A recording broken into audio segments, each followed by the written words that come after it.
Hello from India. I'm at my hotel in Connaught Place in Delhi. It's the hotel I stayed at before, and it's a nice mid-range hotel. It's not one of the most expensive, but it's not one of the cheap flea bags I have stayed in. I got in at 4:45 yesterday in the afternoon, which I booked that flight specifically because it got in during daylight, and that turned out to be a really great idea. But not only that, but I mean, the first time I came, I arrived at night, and it was dark, and I was intimidated. And this time we arrived, and it was light, and it had been a long flight. I mean, not necessarily in terms of time, but in terms of yeah, the way that being in an airplane with other people in close quarters can drive you crazy. But once I got out into the city, I mean, it was neat. I mean, it's still Delhi. Delhi is still crazy. But this time I remember that it's funny, and I laughed because it is such a weird place. So then, after it got dark, I still felt like I could go out and walk around and see. I went out for dinner, and then I met up with a friend from IndiaMike.com who it turns out was on the same flight as I was. We found that out a few weeks ago, and so Max and I decided to go to India Gate. We had decided this. I had thought of this a while back, and this was that it would be a good thing. I read about it in the books. India Gate is the war memorial. It looks a lot like the Arc de Triomphe in Paris or the one at NYU. And around it at night, there are street vendors and people hanging out. And we had proposed a little meetup on IndiaMike.com, and I feel kind of dumb because I posted this an idea, and I said, well, one way or another, I'll be there. So if you're there, look for me. I'll be the guy in a blue T-shirt with a picture of a robot on it. And when I got there, I realized that there were so many people there. That would be a little like telling someone that meet me at Times Square in New York City. I'll be the one with the purple baseball cap. But that was dumb. But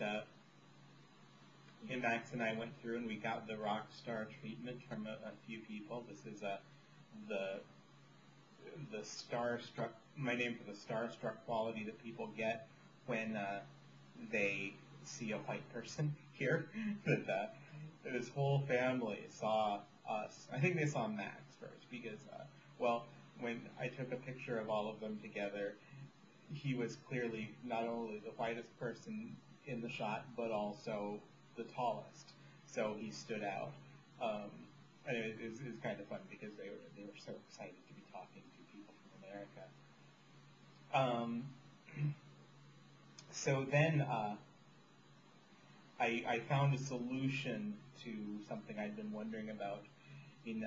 My niece and nephew, Isabella and Mendel, I've been thinking about what I can bring them from India. Isabella saw the Bollywood performance of So You Think You Can Dance a few weeks ago and has wanted an Indian dance outfit, which should be pretty easy to get. I mean, at least you find things that she'll like here because they're funny, they're girly, they're colorful and festive. I wasn't quite sure what I'd get for Mendel, and I discovered this. I realized that what he needs is a pencil with a spooky flashing thing on top of it. I may find something else for him, but this was when we walked toward India Gate and the place where all the people were hanging out. We saw some things that looked like fireworks, and it was kind of weird. I mean, they weren't sounding like fireworks, but there were like flashes of light. And it turns out that there are quite a number of people there selling light flashing things, and the ones that were looked like fireworks I also got, but I haven't tried it out, haven't taken it out of the plastic, would shoot a lighted thing up into the air, so that rubber band torque would blast it up, and you'd see the light flying through the air.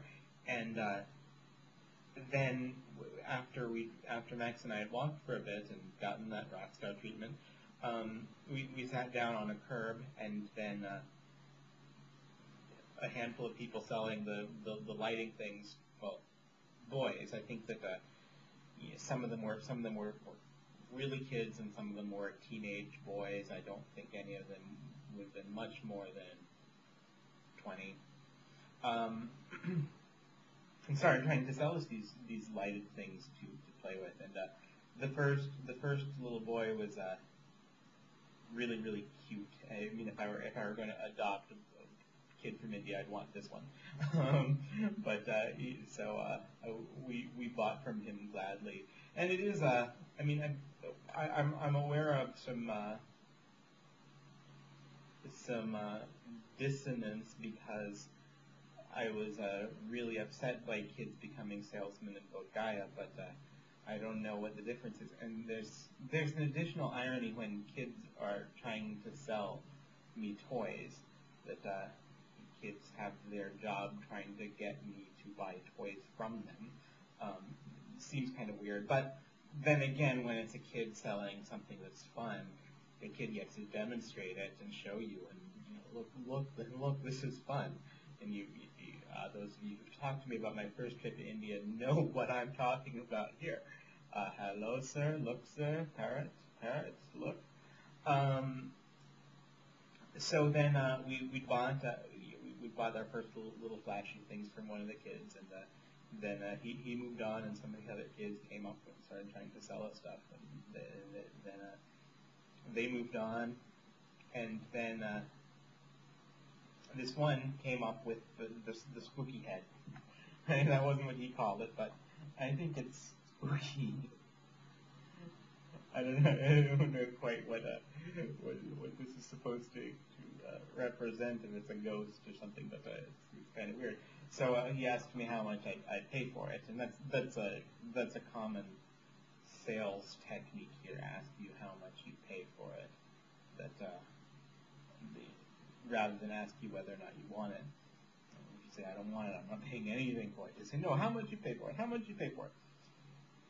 So I eventually said to him, oh, I'd take it if you gave it to me as a gift. And he said, okay. So he thought he was calling my bluff, and he gave it to me. And I said, well, thank you. That was a very, very nice gift. He seemed to be, I think he was teenage. He was older than the little boy who sold us the first one. And then he kind of hung around for a while, like thinking I was going to eventually feel bad about taking his gift. And well, eventually I did, and I came back to where he was, and I actually taken only a small bit of Indian cash with me, so I told him this is a gift from my country, and I gave him $1 for it. So this spooky head cost me $1, and so that was my first little evening in India. It's hot. It doesn't seem like it's quite as hot as it was last time, but you know how in the U.S. you say this chills you to the bone sometimes? I feel kind of baked to the bone in India. It feels like there's a heat that's not going anywhere. So that's my first little India story, and I'm gonna try to keep you updated on my little India stories, because I want to remember how I'm feeling now. That I'm having fun, and I like